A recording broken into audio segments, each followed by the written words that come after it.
Assalamualaikum warahmatullahi wabarakatuh. Selamat pagi anak-anak ibu semua. Jumpa lagi dengan ibu pagi ini di pelajaran matematika. Kali ini kita akan membahas materi mengenai aritmatika sosial. Baiklah, sebelumnya bagaimana kabar kalian hari ini? Apakah kalian sudah sarapan pagi? Apakah sudah mandi pagi? Jangan lupa berolahraga dan terus jaga kesehatan. Selalu patuhin orang tua kalian di rumah dan tidak usah keluar rumah kalau tidak penting. Oke, baiklah kita mulai saja belajar aritmatika sosial pagi ini. Jangan lupa siapkan pena dan kertasnya supaya apabila ada hal-hal yang penting kalian bisa langsung dapat mencatat. Sebelum kita memulai pelajaran hari ini, ada baiknya kita berdoa menurut agama dan kepercayaan kita masing-masing, supaya apa yang akan kalian pelajari hari ini bisa kalian terima dengan baik. Berdoa dimulai.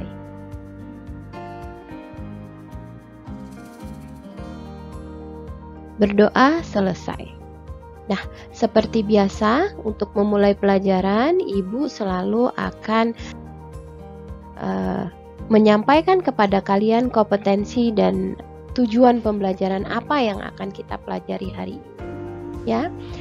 Jadi tujuan pembelajaran yang akan kalian pelajari mengenai aritmatika sosial adalah kalian akan mengetahui apa itu yang dimaksud dengan aritmatika sosial. Aritmatika sosial itu berkaitan dengan penjualan, pembelian, potongan atau diskon, keuntungan, kerugian, ya, bunga bank, persentase, bruto, neto, dan tara. Kemudian kalian bisa mendapatkan informasi yang terkait dengan aritmatika sosial. Kemudian lagi bisa menentukan hubungan antara penjualan, pembelian, untung, dan rugi. Kalian bisa mengetahui bagaimana cara menentukan bunga tunggal dan pajak. Dan yang terakhir, kalian bisa memecahkan masalah terkait dengan aritmatika sosial baik melalui tanya jawab, diskusi, ataupun presentasi. Kita mulai saja. Nah, di sini ada kasus ya, ada sebuah gambar yang terjadi di supermarket. Untuk mengetahui kebutuhan beragam hidup manusia, tentu kita akan ada proses jual beli. Nah, kegiatan proses jual beli, misalnya contoh ya, di toko swalayan biasanya mengambil keuntungan sebesar 30%.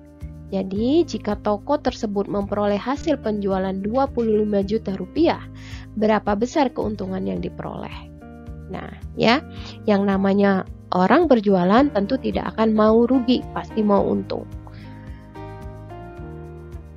Nah, harga pembelian, harga penjualan, untung dan rugi. Ya.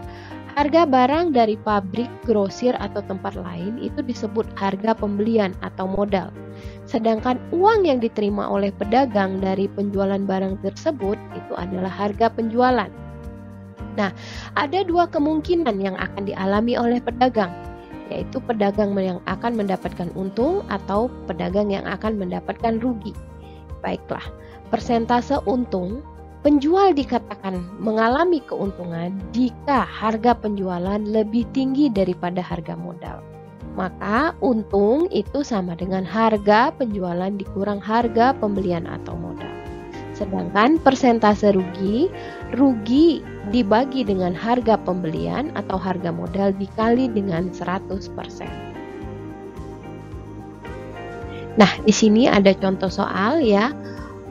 Koperasi sekolah membeli satu dus sari buah yang berisi 24 gelas dengan harga 25.000. Kemudian satu gelas dijual 1.300. Bandingkan harga pembelian dan harga penjualan. Oke, ya. Harga pembelian itu 25.000, sedangkan harga penjualan satunya 1.300 kita kalikan dengan 24 gelas. Ya, maka hasilnya sama dengan 31.200. Ternyata harga penjualan lebih tinggi dari harga pembelian. Nah, hal inilah tadi kita lihat ya di awal, kalau harga penjualan lebih tinggi dari harga pembelian, maka koperasi bisa kita bilang untung. Ya, Rp31.200 dikurang Rp25.000, maka koperasi mendapatkan keuntungan sebesar Rp6.200. Nah, rugi dan persentase rugi. Penjual dikatakan mengalami rugi ya apabila harga penjualan lebih rendah daripada harga pembelian. Jadi rugi itu sama dengan modal dikurang penjualan. Jadi persentase rugi sama dengan rugi dibagi harga pembelian dikali 100%. Perhatikan contoh berikut. Seorang pedagang membeli 2 macam beras, masing-masing sebanyak 60 kg beras dengan harga 7.200 per kilogram dan 40 kg dengan harga 7.600 per kilogram. Kedua jenis beras tersebut dicampur dan dijual dengan harga 7.800 per kilogram. Berapakah keuntungan pedagang tersebut dan tentukan persentase keuntungan. Mari kita lihat cara penghitungannya. Nah, harga pembelian tadi 60 ya, yang harga beras pertama itu dikalikan 7.200 adalah 432.000.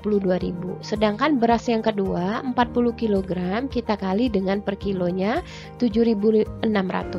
Jadi totalnya 304.000. Kita jumlahkan beras pertama dan beras kedua, hasilnya itu 736.000. Nah, harga penjualan ya 60 ditambah 40 itu dikali 7.800. Artinya mendapatkan hasil penjualnya 780.000. Nah, kalian bandingkan sekarang. Harga penjualan 780.000 sedangkan harga pembelian 736.000. Apakah penjual mendapatkan untung? Ya, tepat sekali. Karena harga penjualan lebih besar itu dari harga pembelian. 780.000 dikurang 736.000. Maka penjual mendapatkan untung sebesar 44.000. Bagaimana cara menghitung persentase untung? Ya, untung dibagi harga pembelian dikali 100%. Jadi keuntungannya adalah 44.000 dibagi 736.000 dikali 100%. Maka keuntungannya sebesar 5,98%. Ini bisa kita bulatkan sampai 2 desimal.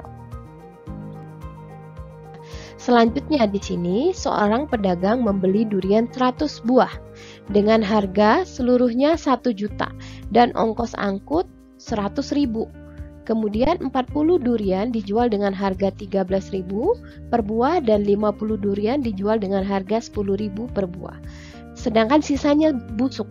Berapa kerugian pedagang tersebut? Nah, jadi modalnya tadi harga durian 1 juta dan ongkos angkutnya 100.000. Maka modalnya adalah 1.100.000. Sedangkan 40 dikali 13 itu 520.000. Ditambah 52 dikali 10.000.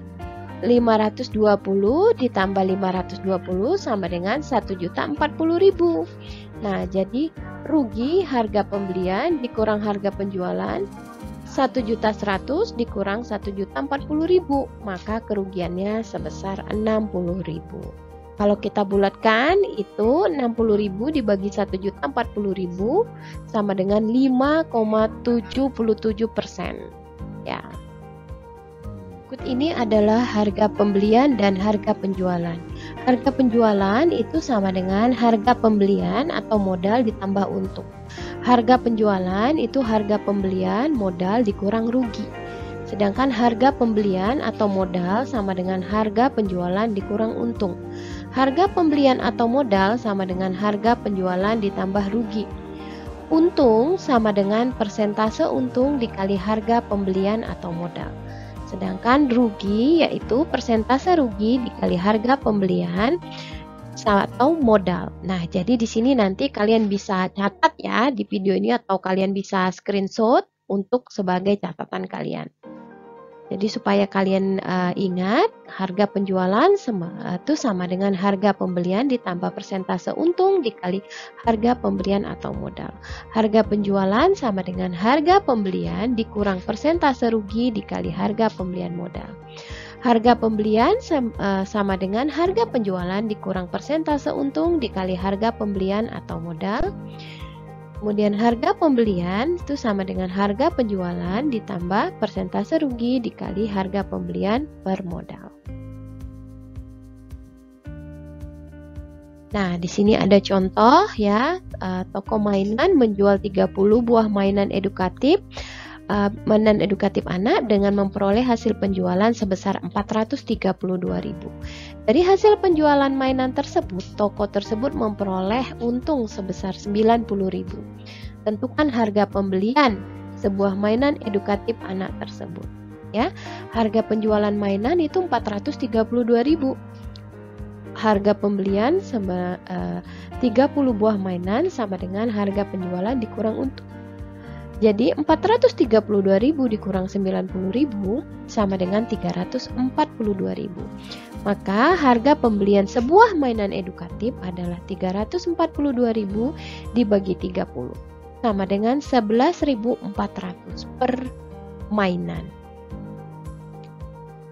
Nah, di sini ada contoh lagi. Pedagang elektronik membeli CD audio player dengan harga 800.000. Jika pedagang tersebut hendak mengendaki untung 15%, berapa rupiah perangkat tersebut harus dijual? Ingat ya, harga pembelian adalah 800.000. Apabila kita ingin memperoleh untung 15%, maka 15 per 100 dikali 800.000. Ya, disederhanakan 15 per 100 itu sama dengan 3 per 20 dikali 800.000. Maka harga yang harus ditambahkan itu sebesar 120.000. Jadi supaya penjualnya untung, maka 800.000 ditambahkan dengan persentase untung 15% tadi 120.000. Jadi pedagang harus menjual dengan harga 920.000. Nah, di sini ada lagi contoh ya. Seorang pedagang membeli buah sebanyak 45 ya dengan semangka dengan besar yang relatif sama. Setelah terjual habis, ternyata pedagang mengalami kerugian sebesar 13.500. Ia hanya memperoleh hasil penjualan sebanyak 495.000. Tentukan harga pembelian tiap buah semangka tersebut. Ya, harga pembelian seluruhnya 495.000 ditambah 13.500 sama dengan 508.500. Jadi harga pembelian sebuah semangka itu 508.000 dibagi 45 sama dengan 11.300. Nah, ini lagi toko kain ya. Toko kain Indah menjual 2 lembar kain batik dengan motif dan kualitas yang sama seharga 96%. Ternyata toko itu mengalami kerugian sebesar 25%. Berapa harga pembelian selembar kain batik? Nah, kalau kalian lihat ya di sini harga pembelian itu sebagai kondisi awal yang dapat dinyatakan 100%. Jadi harga penjualan dalam persen itu sama dengan harga pembelian dikurang rugi. 100% dikurang 25%, 75%. Jadi 75% dari harga pembelian itu adalah 96.000. Maka harga pembelian seluruhnya sama dengan 100%. Jadi 100 per 75 dikali 96.000. 128.000. Jadi harga pembelian selembar kain itu adalah 128.000 dibagi 2 sama dengan 64.000. Ya. Oke, itu saja pelajaran yang kita pelajari hari ini. Mari kita review ya. Yang pertama, apakah yang kamu pelajari hari ini? Yang kedua, manfaat apa yang kamu dapatkan dari materi tersebut? Yang ketiga, sikap positif apa yang kamu dapatkan selama belajar? Yang keempat, apa saja yang kamu lakukan untuk belajar yang lebih baik? Yang kelima, menurut kamu apakah metode pelajarannya mudah diikuti? Ya. Silahkan nanti kalian jawab di Microsoft Form yang akan Ibu bagikan. Terima kasih untuk waktunya hari ini. Selalu jaga kesehatan, tetap semangat, dan tetap membantu orang tua di rumah. Terima kasih. Wassalamualaikum.